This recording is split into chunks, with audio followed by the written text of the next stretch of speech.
नमस्कार दोस्तों, मैं गिरजेश कुमार तिवारी आप सब लोग के सामने बहुत ही इम्पोर्टेंट टॉपिक को लेकर आ रहा हूं। अब आज का लेक्चर बहुत ही इम्पोर्टेंट होने वाला है, जिसमें सिविल इंजीनियरिंग और मैकेनिकल इंजीनियरिंग दोनों स्टूडेंट्स के लिए ये टॉपिक इक्वली इम्पोर्टेंट है। सिविल के लिए मैकेनिकल से भी ज़्यादा इम्पोर्टेंट है, तो सारे बच्चे इसको बहुत ध्यान से समझें। कुछ हम क्वेश्चंस को उठाएंगे, क्वेश्चन को डिस्कस करेंगे। कुछ थियरी हम पहले से आपको करा चुके हैं इससे रिलेटेड, उसको हम रिफ्रेश करते हुए आगे बढ़ेंगे। तो क्वेश्चन सॉल्व करते हैं और उसके साथ साथ कुछ थियरी को हम लोग देखते हैं, ठीक है। इसके बाद एक बहुत ही इंपॉर्टेंट चैप्टर आने वाला है, मोहर सर्किल, जो काफ़ी लोगों को समझ में नहीं आ रहा होगा, तो उसको हम बहुत आसानी ढंग से करेंगे और हम सब लोग मोहर सर्किल का इसके बाद एनालिसिस करेंगे और इन सारे क्वेश्चंस को आप मोहर सर्किल से भी सॉल्व करेंगे, ठीक है। सब लोग घर पर हैं, सुरक्षित हैं, मस्त हैं, अच्छे से रहिए। डेली का डेली लेक्चर देखते रहिए। डेली 1 या 2 लेक्चर ही आपके सामने मैं ले पाऊंगा, तो आप उसको ध्यान से 1 ही 2 लेक्चर देखिए। उसके बाद बचे हुए समय में अपने और भी सारे सब्जेक्ट को एनालिसिस हमने पहले से दे रखी है, स्ट्रेटजी पॉइंट ऑफ व्यू से एक एनालिसिस दे रखी है। अभी 5 तारीख को हाल ही में आपका एक और एग्जाम हुआ था, असिस्टेंट इंजीनियर का, यूपीआरएनएल ने कराया था, उसका भी पेपर टेलीग्राम चैनल पर आ गया है। आप लोग हमारे टेलीग्राम चैनल पर जाकर वो पेपर डाउनलोड करके उसको भी सॉल्व करें। मैक्सिमम लोगों का अभी कमेंट रहा कि सर खुरमी से ही सीधे सीधे क्वेश्चंस आए हैं, तो आप खुरमी को सॉल्व करते रहें। हाँ, आर.के. जैन अगर देखेंगे तो भी अच्छा रहेगा, डी.एस. कुमार सॉल्व करते हैं तो बहुत अच्छा रहेगा, ठीक है। तो आप सब लोग कोई एक सब्जेक्ट को उठाइए और पूरा पढ़िए, इंपॉर्टेंसी को ध्यान में रखते हुए पढ़िए। अगर ज़्यादा इंपॉर्टेंट हो तो बार बार पढ़िए। जैसे मैन्युफैक्चरिंग में कास्टिंग से क्वेश्चन 8-10 आए हुए हैं, तो आपको कास्टिंग को छोड़ना है ही नहीं, कास्टिंग तो डिटेल में पढ़ना है। सोम से हम हर एक अच्छे पॉइंट्स को लेके आएंगे। सोम आपको पूरा रिवाइज हो जाएगा। और इस टॉपिक को, बहुत ही इंपॉर्टेंट टॉपिक है, स्ट्रेस ट्रांसफॉर्मेशन। स्ट्रेस को ट्रांसफॉर्म मतलब अगर आपको कोई एक स्ट्रेस एलिमेंट दिया हुआ है और किसी और एंगल पर स्ट्रेस आपसे पूछा जाए तो उसका ट्रांसफॉर्मेशन कैसे होता है, ये सब चीज़ें आपको जानना जरूरी है। स्ट्रेस क्या होता है, ये आपका internal resistive force per unit area, जिस पर हम सब लोग डिस्कशन कर चुके हैं। किसी एक एंगल पर स्ट्रेस को ट्रांसफॉर्म करने का फार्मूला भी हम सब लोग पढ़ चुके हैं। फार्मूले का डेरिवेशन हमने नहीं कराया है, जो कि यहाँ पर उतना इंपॉर्टेंट नहीं है, पर फार्मूले के हर एक लिमिट्स को समझना जरूरी है कि कौन किस तरह की वैल्यू, अगर कंप्रेसिव है तो क्या होगा, टेंसाइल है तो क्या होगा। तो ऐसे मान लीजिए कि कोई एक स्ट्रेस एलिमेंट आपको दिया गया, इसमें आपका बाई एक्सियल लोडिंग है। हाँ, ये थोड़ा लोडिंग के बारे में ध्यान रखिए। तो एक्चुअल में 3 एक्सिस आपके होते हैं, एक्स तीनों म्यूचुअली परपेंडिकुलर, मतलब म्यूचुअली परपेंडिकुलर एक दूसरे के। तो ये एक्स एक्सिस, ये वाई एक्सिस और एक जेड एक्सिस।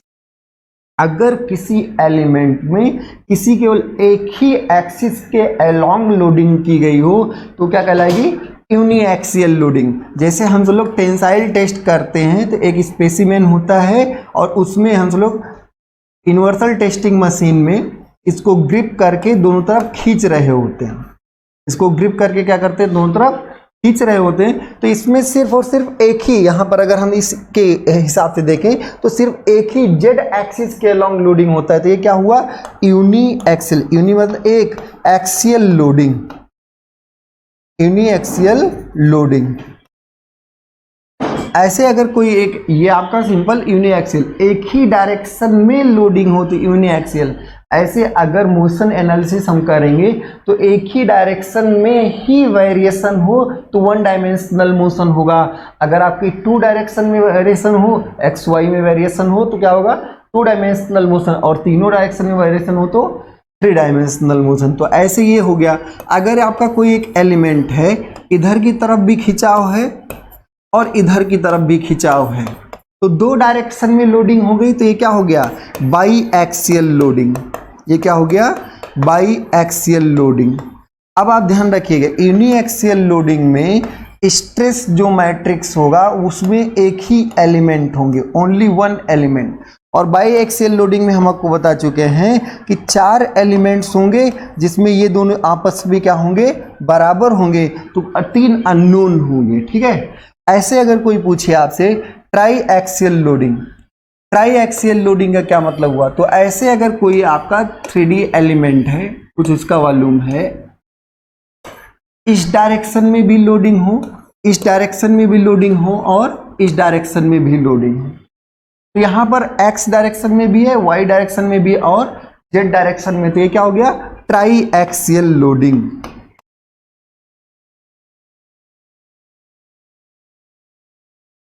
अब ट्राई एक्सियल लोडिंग के केस में, जैसे आप अभी प्रेशर वेसल जब पढ़ेंगे तो प्रेशर वेसल एक ट्राई एक्सियल लोडिंग का एग्जांपल है।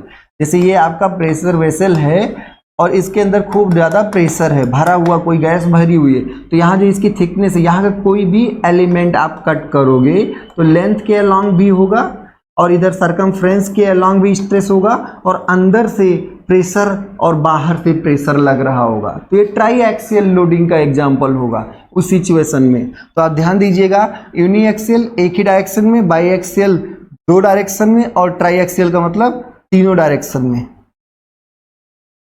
अब आपको क्वेश्चन ये करना है, बाई एक्सियल लोडिंग एलिमेंट कोई दिया हुआ है, बाई एक्सियल लोडेड एलिमेंट दिया सिग्मा एक्स एक्स के अलॉन्ग वाई के वाई और टाउ एक्स वाई।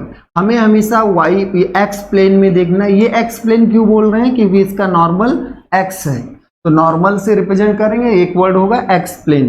तो एक्स प्लेन में अगर एंटी क्लॉकवाइज है, ये किधर घुमाना चाहता है? एंटी क्लॉकवाइज, तो टाउ एक्स वाई पॉजिटिव होगा और एंगल भी कहां से लिया जाएगा? एक्स प्लेन से लिया जाएगा। तो एंगल आपका कहां से लिया गया? एक्स प्लेन से। पहले ऐसे था और ये घूम गया, कितना घूम गया? कितना ये घूम गया? थीटा घूम गया। अब आपका ये फार्मूला आपने देखा था कि किसी अगर आपका एक्स प्लेन थीटा एंगल पर घूम जाए तो उस पर नॉर्मल स्ट्रेस कितना होगा? ये होगा sigma x dash equal to sigma x plus sigma Y by two plus sigma x minus sigma Y by two cos 2 theta plus tau x y sine 2 theta. ऐसे अगर एक प्लेन ये होता तो इसके 90 डिग्री पर भी एक प्लेन होता है, ये थीटा एंगल घूम गए तो इससे 90 डिग्री पर जो आपका सिग्मा वाई डैश होगा और इधर की तरफ क्या होगा? सिग्मा एक्स डैश होगा। तो सिग्मा वाई डैश जो होगा वो sigma x plus sigma Y by two minus minus यहाँ पर sigma x plus sigma Y by two minus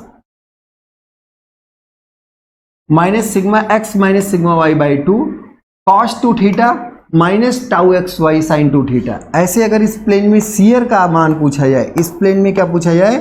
shear का मान tau x dash y dash, तो ये होता माइनस टाइम, ये माइनस बाहर है ध्यान रखिएगा, minus sigma x minus sigma Y by two sine 2 theta plus tau x y cos 2 theta. और जिस प्लेन में टाउ का मान 0 होता है वही क्या होता है?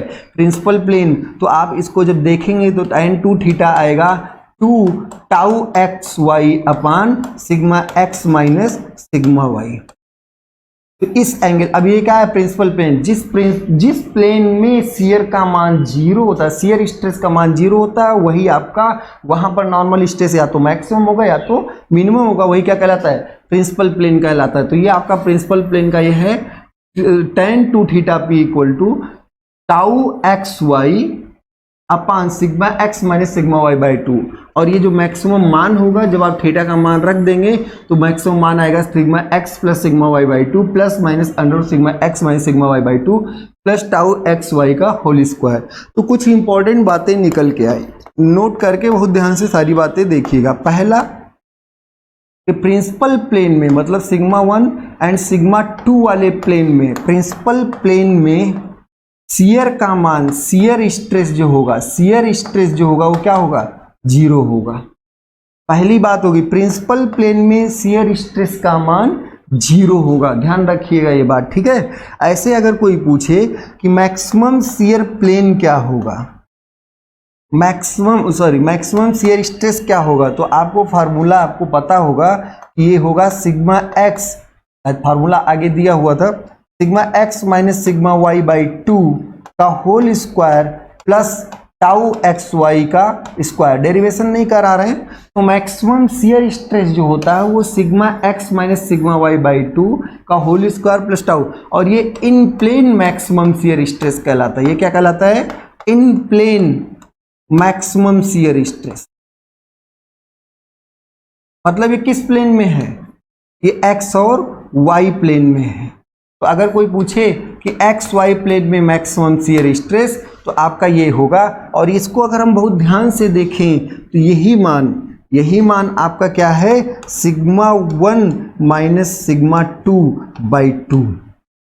अगर हम प्लस रखते हैं तो 1 मिलेगा, माइनस रखें प्लस तो 1 मिलेगा, माइनस रखेंगे तो 2 मिलेगा। और अगर दोनों को घटा दे तो ये टर्म तो घट जाएगा लेकिन ये दुगना हो जाएगा, और उसका आधा कर देंगे तो आपको ये मिल जाएगा। तो सिग्मा 1 प्रिंसिपल स्ट्रेस के डिफरेंस का आधा, प्रिंसिपल स्ट्रेसेस के डिफरेंस का आधा क्या होता है, मैक्सिमम शियर स्ट्रेस। इससे भी ध्यान दीजिएगा, बहुत इंपॉर्टेंट बात है ये।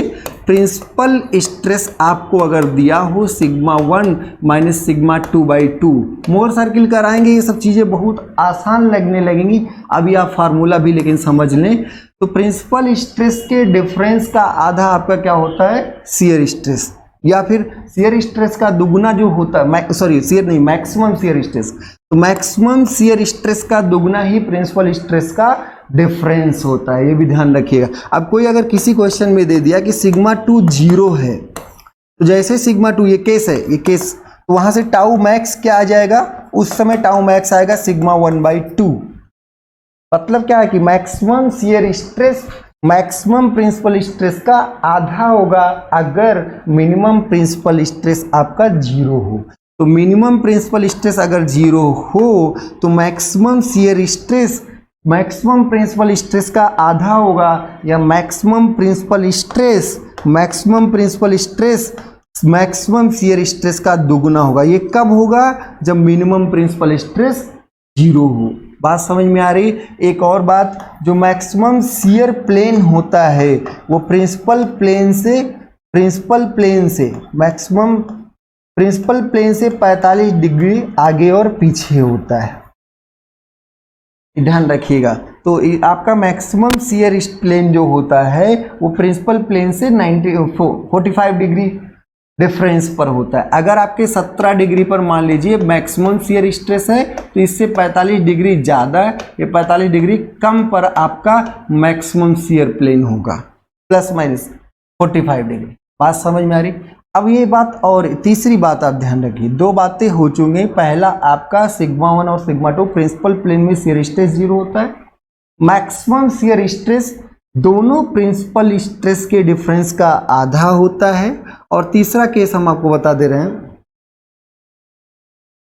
थर्ड बात है मैक्सिमम शियर प्लेन में। अब देखिए, मैक्सिमम प्रिंसिपल प्लेन में तो शियर 0 होता है, पर मैक्सिमम शियर प्लेन में नॉर्मल 0 नहीं होता। नॉर्मल स्ट्रेस सिग्मा एवरेज के बराबर होता है, एवरेज नॉर्मल स्ट्रेस के बराबर। तो एवरेज क्या होगा, चाहे आप sigma x plus sigma y/2 लिख लें, या फिर सिग्मा 1 प्लस सिग्मा 2/2 लिख लें। तो ध्यान रखिएगा, मैक्सिमम शियर प्लेन में नॉर्मल स्ट्रेस का मान एवरेज नॉर्मल स्ट्रेस के बराबर होता है। ये ध्यान रहेगा सब लोग को, बहुत इंपॉर्टेंट बात है। एक और आपको ये इंपॉर्टेंट बात बता दे रहे हैं हम, नोट भी करते रहिएगा। ये किसी एक जनरल प्लेन की बात है कि अगर कोई आपका x, ये आपका सिग्मा x इधर हो, तो यहां पर सिग्मा x डैश और यहां पर सिग्मा y डैश, और कितने एंगल थीटा। अगर हम दोनों सिग्मा x, यहां प्लस माइनस रहेगा सिग्मा y के लिए, तो अगर हम जोड़ें sigma x dash plus sigma y dash निकालें, तो आप देखेंगे माइनस माइनस वाला टर्म कट जाएगा, ये सिर्फ बचेगा sigma x plus sigma y, और यही आपका सिग्मा 1 प्लस सिग्मा 2 भी आएगा। तो ध्यान रखिए, किन्हीं दो, अगर कोई स्ट्रेस एलिमेंट दिया हुआ है तो किन्हीं दो म्यूचुअली परपेंडिकुलर, कोई दो परपेंडिकुलर प्लेन के नॉर्मल स्ट्रेस का योगफल कांस्टेंट होता है। जैसे एक्स वाई, तो एक्स प्लेन और वाई प्लेन दोनों परपेंडिकुलर हैं। ऐसे एक्स डैश प्लेन और वाई, ये एक्स डैश प्लेन है और ये क्या है, वाई डैश प्लेन है, ये एक दूसरे से क्या है 90। तो किन्हीं दो, कोई दो एक्स डैश या वाई डैश, किन्हीं दो परपेंडिकुलर प्लेन्स के नॉर्मल स्ट्रेस का योगफल कांस्टेंट होता है। तो ऐसे कभी क्वेश्चन आया हुआ था कि सिग्मा एक्स दिया है, सिग्मा वाई दिया है और आपसे सिग्मा 1 भी दिया है। अगर ये सारी चीज़ दिए तो क्या आप सिग्मा 2 निकाल सकते हैं? बिल्कुल निकाल सकते। Sigma x plus sigma y equal to sigma 1 plus sigma 2 होगा। ध्यान रखिएगा। ऐसे कभी कोई क्वेश्चन आया कि एक्स और वाई प्लेन में नॉर्मल दिया हुआ है, एक्स और वाई प्लेन में नॉर्मल स्ट्रेस का शियर हो सकता है भाई, वो प्रिंसिपल प्लेन नहीं है। बस जहां शियर होगा वहां हम कहेंगे प्रिंसिपल प्लेन नहीं है। तो किसी दो एक्स और वाई प्लेन के नॉर्मल स्ट्रेस दिए हुए हैं और किसी एक जनरल प्लेन का आपका नॉर्मल स्ट्रेस दिया है और पूछा है कि उसके परपेंडिकुलर प्लेन का नॉर्मल स्ट्रेस बताइए। तो एक्स और वाई का आपको दिया है, किसी एक प्लेन का दिया, उससे परपेंडिकुलर का नॉर्मल पूछा गया। तो चौथा टर्म, 4 लोग हैं, 3 पता हो, एक आप आसानी से निकाल सकते हैं। बात समझ में आ रही है? तो मैक्सिमम स्ट्रेस हो गया। एक बात और, ये जो डेरिवेशन किया गया है, जब भी हम डेरिवेशन ये किया गया है तो कभी स्ट्रेस बैलेंस नहीं होता, हमेशा क्या होता है? फोर्स बैलेंस होता है। तो ये इक्वेशंस फोर्स बैलेंस करके ही निकाली गई हैं, इस बात को ध्यान रखिएगा। एक और बात होती है कि स्ट्रेस, आप नोट किए होंगे इसको शायद, बहुत इंपॉर्टेंट बातें हैं सब। स्ट्रेस एक आपका सेकेंड ऑर्डर टेंसर। अब ध्यान रखिए, जितने स्केलर होते हैं, स्केलर क्वांटिटीज में सिर्फ और सिर्फ क्या चाहिए? मैग्नीट्यूड। तो सिर्फ अगर मैग्नीट्यूड चाहिए तो इसको हम क्या कहेंगे? Zero order tensor. ये होगा आपका क्या? Zero order tensor.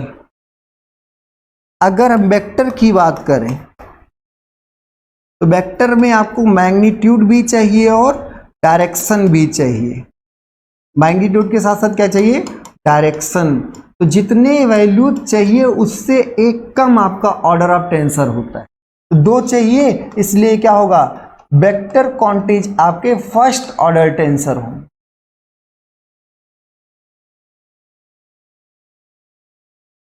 ये आपका फर्स्ट ऑर्डर टेंसर कहलाएगा। क्लियर है? ऐसे अगर कोई पूछे कि आप इसके बारे में क्या कहना चाहेंगे, अगर स्ट्रेस के बारे में बात करें तो स्ट्रेस में हमने आपको बताया होगा, पहली बात तो भाई मैग्नीट्यूड तो चाहिए ही चाहिए, मैग्नीट्यूड के साथ साथ डायरेक्शन भी चाहिए और डायरेक्शन के साथ साथ प्लेन भी चाहिए। मैग्नीट्यूड, डायरेक्शन और प्लेन, 3 चीजें चाहिए। तो 3 चीजें का मतलब क्या हुआ? Second order tensor. ये ध्यान रखिएगा, ये आपका सेकेंड ऑर्डर टेंसर होता है। स्ट्रेस स्ट्रेन, स्ट्रेस स्ट्रेन, और एक होता है मोमेंट ऑफ इनर्शिया। तो stress strain, moment of inertia, ये सब क्या है? सेकेंड ऑर्डर टेंसर है। ध्यान रखिएगा, ये सब चीजें, फार्मूले सारे आपको याद होने चाहिए। ठीक है, आगे बढ़ते हैं हम सब लोग। अब क्वेश्चन सॉल्व करते हैं। अब जैसे मान लीजिए एक और कॉन्सेप्ट आता है, बहुत ही इंपॉर्टेंट होता है कि कोई भी आपको लोडिंग दी गई,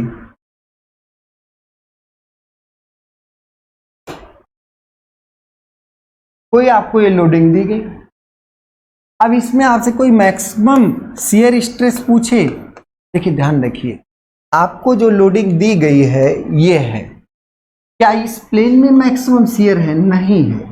किसी इससे झुके हुए किसी प्लेन में मैक्सिमम शियर है। हाँ, ये है कि वो नॉर्मल से 45 डिग्री ज्यादा झुका होगा, प्रिंसिपल प्लेन से 45 डिग्री ज्यादा। तो जब आपका जहां टाउ मैक्स है, और टाउ मैक्स क्या आया? Sigma 1 minus sigma 2/2। अब ये सारी चीजें कहां पर हैं? एक्स वाई प्लेन के लिए। ये सारी चीजें कहां पर हैं? एक्स वाई प्लेन के लिए। अगर कोई आपसे पूछे ये आपका टाउ मैक्स किस में, जब आपका लोडिंग किस में था? एक्स वाई प्लेन में। अब इसी सिचुएशन में अगर हम जेड में देखते, वो एक्स, तो ये जेड ऐसे, क्या उधर की तरफ खिंचाव है? हाँ बिल्कुल, इधर की तरफ कौन है? Sigma x. यहां इधर की तरफ सिग्मा जेड क्या है? 0 है, क्योंकि जब आपकी ऐसी लोडिंग है तो इस सिचुएशन में आप देख सकते हैं ये एक्स है और ये y है, इसके परपेंडिकुलर क्या होगा, ये x है ये y है, इसके परपेंडिकुलर क्या होगा z। तो आपसे अगर इधर की तरफ ऐसे प्लेन बनाया जाए तो x की डायरेक्शन में तो है लोडिंग, कितना है सिग्मा x, क्या सिग्मा z कुछ है, नहीं, सिग्मा z इक्वल टू क्या है 0 है। तो अगर इस सिचुएशन में हम बात करें आपसे कि इस प्लेन में मैक्सिमम शियर स्ट्रेस बताइए, तो ये कौन सा प्लेन होगा, टाउ एक्स जेड प्लेन का, इसलिए इन प्लेन कौन सा एक्स जेड, तो इसमें आप देखेंगे तो सिग्मा 1 माइनस, क्योंकि एक्स प्लेन में सिग्मा 1 माइनस 0/2, क्योंकि सिग्मा जेड क्या है, यहां से आपका सिग्मा 1/2 आ जाएगा। ऐसे अगर कोई पूछे कि वाईजेड प्लेन का बताइए, ठीक है, कोई आपसे पूछे कि वाईजेड प्लेन का बताइए, ये x हो गया, तो वाईजेड प्लेन ऐसे ही तो बनेगा आपका इधर की तरफ, क्या z की तरफ कोई लोडिंग है, नहीं, सिग्मा z क्या है 0, और इधर वर्टिकल डायरेक्शन में लोडिंग है, बिल्कुल सिग्मा y है, सिग्मा y है, ये आपका क्या है सिग्मा y, और इधर सिग्मा z क्या है 0, ऐसे तिरछा होगा आपका ये। तो यहां पर z डायरेक्शन में कुछ नहीं है, y डायरेक्शन में है, और इस सिचुएशन में अगर आपसे पूछे कि टाउ मैक्स बताओ, तो आप कहोगे सिग्मा 2 माइनस सिग्मा जेड 0/2। बात समझ में आ रही है, जेड डायरेक्शन में कोई लोडिंग नहीं, तो सिग्मा 3 क्या है 0 है। तो ऐसे एक कॉन्सेप्ट आता है, ये आपका maximum in plane shear stress, ये आपका क्या है maximum in plane shear stress, जिसका मान, और कौन सा प्लेन है यहां पर in plane, x y plane, x and y plane. बात समझ में आ रही है। तो ऐसे अगर मान लीजिए कि 3 प्रिंसिपल स्ट्रेसेस आपने निकाले, सिग्मा 1, सिग्मा 2 और सिग्मा 3, सिग्मा 1 x डायरेक्शन में, सिग्मा 2 y डायरेक्शन में मैक्स, और सिग्मा 3, तो आपसे पूछा जाए कि एब्सोल्यूट मैक्सिमम कितना होगा उस 3D एलिमेंट में, तो आप कहेंगे सर अगर आप एक्स वाई में कहोगे तो एक्स वाई में होगा सिग्मा 1 माइनस सिग्मा 2/2। ऐसे अगर कोई आपसे पूछे कि सिग्मा वाई जेड में बताइए, तो आप कहोगे सिग्मा 2 माइनस सिग्मा 3/2। ऐसे अगर कोई आपसे पूछे कि एक्स जेड में बताइए, एक्स जेड में बताइए, तो आप कहोगे सिग्मा 1 माइनस सिग्मा 3/2। तो ये ध्यान रखिएगा, एब्सोल्यूट मैक्सिमम जो होता है वो तीनों मैक्सिमम शियर स्ट्रेस का मैक्सिमम वैल्यू होता है, क्योंकि अलग अलग 2 प्लेन्स में इन प्लेन मैक्सिमम शियर स्ट्रेस अलग होगा, और ये एक्स वाई में अगर है, ये वाई जेड में है, तो ये क्या है एक्स जेड में। अब इन तीनों में जो मैक्सिमम मान होगा वो क्या होगा, उस एलिमेंट पर एब्सोल्यूट मैक्सिमम शियर स्ट्रेस, उस प्लेन एलिमेंट पे क्या होगा एब्सोल्यूट मैक्सिमम शियर स्ट्रेस। अब हम सब लोग कुछ क्वेश्चन सॉल्व करेंगे, शायद थियरी आपको क्लियर होगी, ठीक है, तो बहुत ध्यान से पढ़िएगा। When a body is subjected to direct tensile stress, कोई एक बॉडी है जिस पर विषय है, कौन सा विषय है, direct tensile stress. When a body is subjected to direct tensile, tensile दिख रहा है, टेंसाइल दिखा रहे होंगे, सिग्मा इन वन प्लेन, चलो भाई, the normal stress on an oblique section, ये आपको दिया हुआ है कि कोई एक बॉडी है जिस पर एक नॉर्मल स्ट्रेस सिग्मा लग रहा है, the normal stress on an oblique मतलब झुके हुए section of the body inclined at angle theta to the normal section, इस पर ये जो नॉर्मल होगा सिग्मा एक्स डैश, ये आपका क्वेश्चन मार्क है। आपसे क्या पूछा गया कि normal stress on an oblique section of the body inclined at angle theta to the normal section, ये नॉर्मल सेक्शन है, इससे थीटा झुका हुआ, इस पर आपको पूछा गया। तो यहां पर अगर हम देखें तो सिग्मा एक्स सिग्मा है, सिग्मा वाई 0 है, टाउ एक्स वाई 0 है। कैसे भैया, क्योंकि ये जो लोडिंग आपकी बेसिक थी, इस डायरेक्शन में कोई स्ट्रेस नहीं है, कोई शियर नहीं है, तो टाउ एक्स वाई भी क्या होगा 0। और आपसे सिग्मा एक्स डैश पूछा गया, तो formula sigma x plus sigma Y by 2 plus sigma x minus sigma Y by 2, और क्या होगा cos 2 theta plus tau x y sine 2 theta. तो यहाँ से अगर आप देखेंगे तो ये आएगा sigma x dash equal to sigma by 2 1 plus cos 2 theta. अब यहाँ से अगर आप सॉल्व करेंगे तो ये आएगा sigma by 2 1 plus 2 cos square theta minus 1, और यहाँ से आप देखेंगे तो सिग्मा एक्स डैश आएगा sigma cos square sigma cos square theta. Clear हुई पूरी बात, सबको समझ में आ रहा है? तो आप सारी वैल्यूज रखिए। अभी हम फॉर्मूले से करा रहे हैं, मोर सर्कल से भी कराएंगे, लेकिन अभी फॉर्मूले से करिए सब लोग। सिग्मा एक्स सिग्मा था, सिग्मा वाई 0 था, टाउ एक्स वाई 0 था, और हम ये वैल्यू रख दिए, आगे आंसर। अगला वरना बहुत आसान क्वेश्चन अभी होंगे, लेकिन बहुत टफ भी आगे से होने वाले। When a body is subjected to direct tensile stress, कोई एक बॉडी है is subjected to direct tensile stress sigma on one plane, the shear stress on, अब इसी पे shear stress on an oblique section of the body inclined at angle theta, किसी एक angle theta पर ये इंक्लाइंड है, इस पर शियर का मान पूछा गया, tau x dash y dash पूछा गया। तो यहां से आप देखेंगे tau x dash y dash जो होता है minus sigma x minus sigma Y by 2, तो सिग्मा एक्स सिग्मा है और क्या होगा साइन 2 थीटा और plus tau x y cos 2 theta. तो यहाँ से आप देखेंगे तो माइनस सिग्मा बाई 2 और ये होता है 2 साइन थीटा कॉस थीटा। तो यहाँ से ये कट जाएगा 2 2 और आएगा, या फिर डायरेक्ट लिख सकते हैं सिग्मा बाई 2 साइन 2 थीटा। अब माइनस देखिए, माइनस के घबराने की जरूरत नहीं, माइनस का मतलब कि इस प्लेन पर ये एंटी क्लॉकवाइज ना होके इस प्लेन पर ये, क्योंकि हमारा एंटी क्लॉकवाइज पॉजिटिव है, तो इस प्लेन पर ये एंटी क्लॉकवाइज ऐसे ना हो करके ऐसे क्लॉकवाइज है, ये इस प्लेन पर क्लॉकवाइज है। बात समझे? तो माइनस अगर हटा दे क्लॉकवाइज दिखा दे तो टाउ आपका जो है वो सिग्मा बाई 2 और क्या है साइन 2 थीटा। बात समझ में आ गई? क्लियर है? आगे बढ़े। द रिजल्ट, क्या वर्ड लिखा है, बहुत ही इंपॉर्टेंट है ये, रिजल्टेंट स्ट्रेस।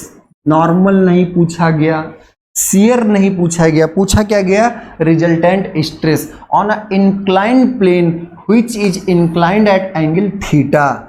अगर आप एक स्ट्रेस एलिमेंट बनाएं और ये आपसे इंक्लाइंड प्लेन है और ये थीटा एंगल पर इंक्लाइंड है, to the normal cross section of a body, किसको एक normal cross section of body है जो उस पर क्या हो रहा है subjected to direct tensile stress sigma in one plane, both plane नहीं, in one plane.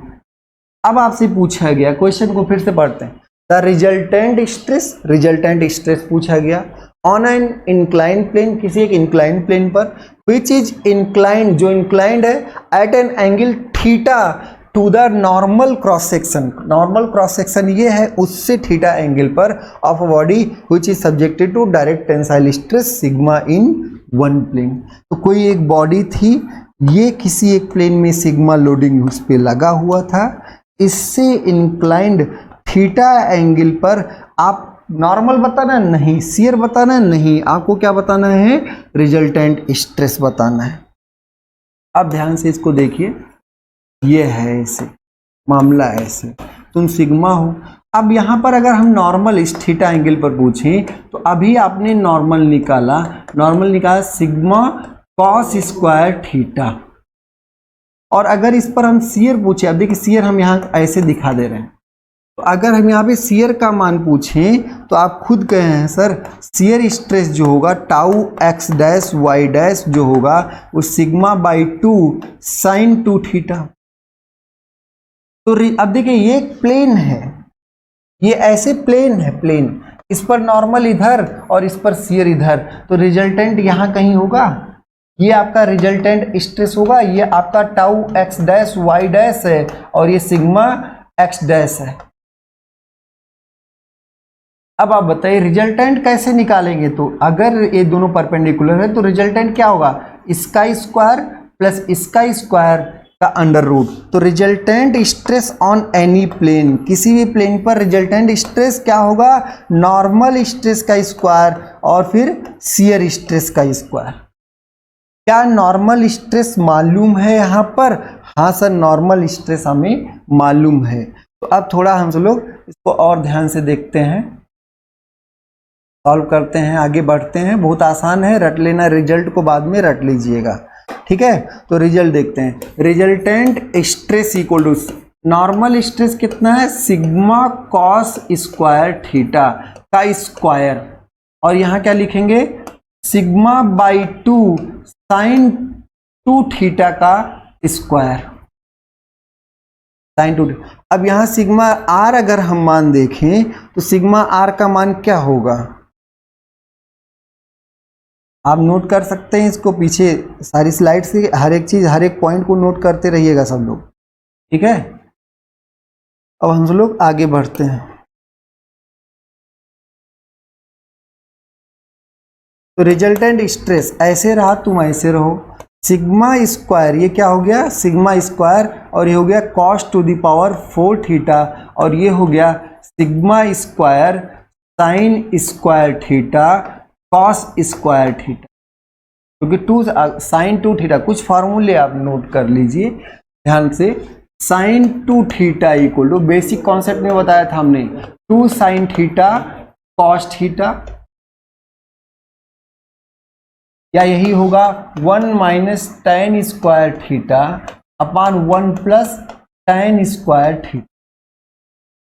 Sign 2 theta के फॉर्मूला होता है, ध्यान रखिएगा। तो यहाँ से रिजल्टेंट स्ट्रेस का मान आप अगर देखें तो sigma square cos square theta common ले सकते हैं, यहाँ बचेगा कॉस स्क्वायर थीटा और यहाँ बचेगा साइन स्क्वायर थीटा। तो यहाँ से आप देखेंगे तो रिजल्टेंट स्ट्रेस आएगा सिग्मा कॉस थीटा।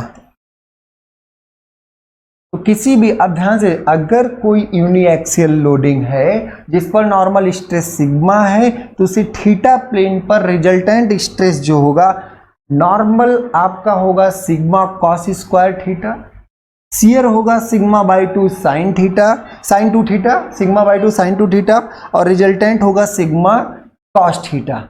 आगे बढ़ते हैं, ठीक है। अगला question, When a body is subjected to direct tensile stress, कोई एक बॉडी है ये subjected to direct tensile stress sigma in one plane, then the maximum normal stress occurs।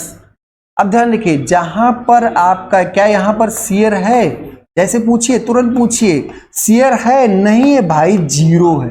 अगर क्या इस पर शियर है? नहीं, इस पर भी शियर क्या है? जीरो है। तो जहां शियर जीरो होगा वो प्रिंसिपल प्लेन होगा, ये ध्यान रखिएगा।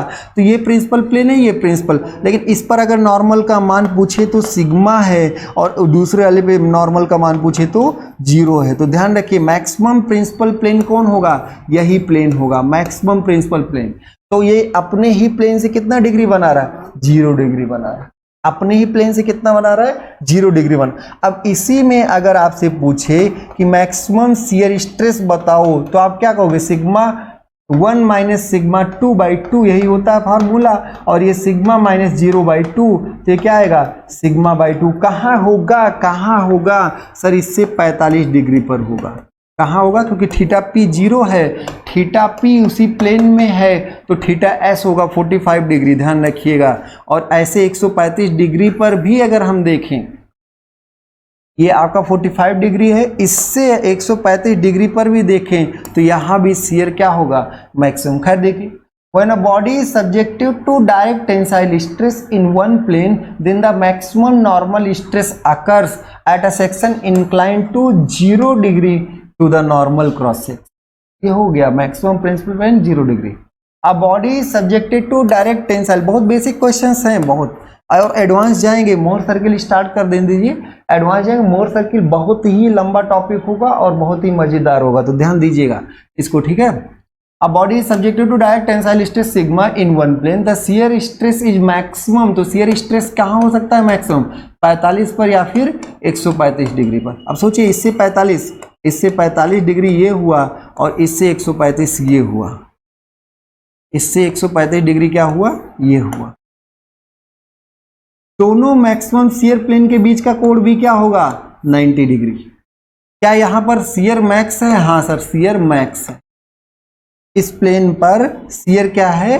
मैक्सिमम है 45 डिग्री, यहाँ शियर आपका मैक्सिमम है। क्या यहाँ नॉर्मल स्ट्रेस जीरो है?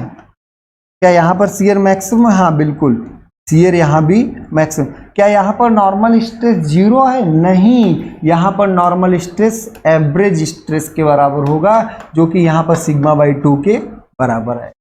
तो यहाँ पर नॉर्मल मैक्सिमम शियर प्लेन में नॉर्मल स्ट्रेस होता है और वो एवरेज नॉर्मल स्ट्रेस के बराबर। तो यहाँ पर अगर पूछा है तो 45 और 135, but the shear is maximum 45 and 30। Principal plane is a plane on which shear stress is zero, on which shear stress is zero. ठीक है। A body is subjected to 2 normal stresses. तो एक बॉडी 2 नॉर्मल, मतलब ये आपका 2 dimensional loading, subject to 2 normal stress 20 kilo pascal, newton per metre square को pascal, को हम क्या बोलते हैं? पास्कल। ठीक है। तो 20 किलो पास्कल टेंसाइल है, टेंसाइल दिखा दिया, इधर लिखने की जरूरत नहीं, same equal opposite. And 10 kilo pascal क्या है? कंप्रेसिव। 10 किलो पास्कल क्या है? Compressive. A body is subjected to normal stresses, 2 normal stress here नहीं है, and 10 kilo compressive acting perpendicular to each other. इस प्लेन के परपेंडिकुलर ये लग रहा है। द मैक्सिमम शियर स्ट्रेस, तो मैक्सिमम शियर स्ट्रेस आपका क्या होता है? सिग्मा, आपका क्या होगा? Sigma x minus sigma Y by 2 का whole square plus tau x Y का होल स्क्वायर का अंडर रूट। ये तो आपका आया था। ठीक है। तो अब यहां से अगर हम देखें तो टाउ मैक्स, ये फॉर्मूला है आपका, sigma x minus sigma Y by 2 का होल स्क्वायर। यहां से सिग्मा एक्स कितना है? सिग्मा एक्स है 20, पॉजिटिव है, ठीक है, माइनस, और ये -10 होगा, ध्यान रखिएगा, क्योंकि कंप्रेसिव नेचर है। -10/2 का होल स्क्वायर, और ये क्या आएगा? 0। तो यहां से क्या आएगा? 20 10 30, 30/2 15 आ गया, 15 kilo pascal, kilo Newton per metre square. बात समझ में आ रही है ना सब लोग को? आगे बढ़ते हैं, बहुत इंपॉर्टेंट ये भी क्वेश्चन है, अभी धीरे टफ होगा। The state of stress at a point in a loaded manner is shown, the magnitude of maximum shear stress, यही आपका टारगेट है। फॉर्मूला याद है? सब याद है, रखते जाते हैं। तो सिग्मा एक्स यहाँ पर अब डायरेक्ट रखेंगे, सिग्मा एक्स यहाँ पे क्या है? -40, कंप्रेसिव नेचर -40, ठीक है। और ये सिग्मा वाई क्या है? माइनस तो फार्मूले का होता है, ये माइनस किसका है? फार्मूले का। और यहाँ पर अगर हम देखें तो सिग्मा वाई पॉजिटिव होगा, क्योंकि आपका ये टेंसाइल नेचर का है। ये आपका क्या है? टेंसाइल नेचर का। तो ये पॉजिटिव, ये निगेटिव, वो निगेटिव रख दिए। Sigma x minus sigma Y by 2 plus tau x y, तो टाउ एक्स वाई यहाँ पे क्या है? 30 स्क्वायर, और यहाँ से देखेंगे ये तो आएगा 50 मेगा पास्कल। 40 का स्क्वायर प्लस 30 स्क्वायर क्या आएगा? 50 mega pascal. The maximum shear stress जैसे ही दिमाग में आए ये हुआ सिग्मा 1 माइनस सिग्मा 2/2, या फिर फार्मूले देखें तो आएगा sigma x minus sigma Y by 2 का whole square plus tau x y. एकदम तेजी से दिमाग में चल जाना चाहिए ये सब चीजें, लिखना बार बार नहीं। Maximum shear stress is the algebraic difference of the maximum and minimum normal, तो हाफ होगा कि ट्वाइस? तो maximum shear stress is the half of algebraic difference of maximum and minimum principal stress. Algebraic difference of maximum and minimum normal stress, या उसी को principal, तो क्या होगा? 1/2 हो गया। ठीक है। अगला मोर सर्किल से रिलेटेड क्वेश्चन है, तो आगे हम मोर सर्किल को डिटेल में कराएंगे और फिर उससे रिलेटेड क्वेश्चन सॉल्व करेंगे। आगे बहुत ही टफ क्वेश्चंस भी होंगे, कुछ बेसिक्स अभी हो रहे हैं। मोर सर्किल बहुत इंपॉर्टेंट टॉपिक है, बहुत आसानी से हम आपको पढ़ाएंगे, तो थोड़ा ध्यान दीजिएगा। थोड़ा लंबा सेशन होगा, लेकिन हाँ उसको हम पूरा कराएंगे। ठीक है। आज के लिए इतना ही, बहुत बहुत धन्यवाद। अगर आपको सब कुछ अच्छा लगा हो तो आप हमारे चैनल को सब्सक्राइब भी करें और लोगों में फैलाएं भी। धन्यवाद।